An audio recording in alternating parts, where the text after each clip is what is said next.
More news impacting you. Homeowners across Central Texas are opening their mailboxes to find property appraisal notices. And for many, the question now is whether to appeal. Yeah, chief appraisers in both Bell and McLennan County say the housing market is starting to cool after years of sharp increases, but they're still urging property owners to review their values carefully before deadlines arrive later this month.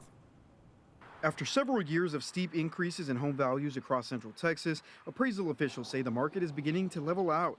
Jim Halbert says from 2021 through 2024, McLennan County saw major jumps in property values fueled by the COVID-era housing boom. But this year, Halbert says the market has slowed. This year, overall, for the county, we saw about a 1.3% increase in the average home value. Meanwhile, in Bell County, Billy White says many homeowners are actually seeing values flatten or even decrease. White says appraisal districts are required to estimate what a property would likely sell for based on sales in the local market. Because our job is to appraise it at a market value what we think it would sell for. Both chief appraisers say homeowners who disagree with their valuation should bring as much information as possible before filing an appeal, including repair estimates, inspection reports, recent sales data, or closing documents. The homeowner knows a lot more about their own property than we do.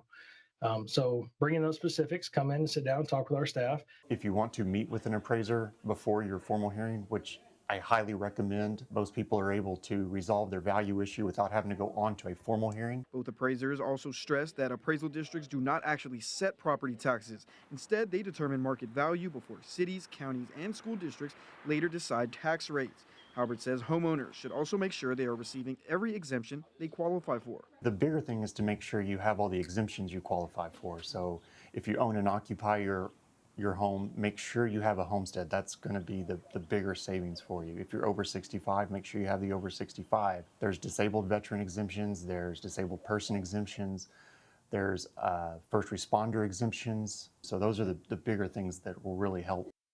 In Bell County, the deadline to protest property values is this Friday, May 15th, while McLennan County, you have until a week from tomorrow, which is going to be May 20th. Both counties also allow property owners to file appeals online through their appraisal district websites.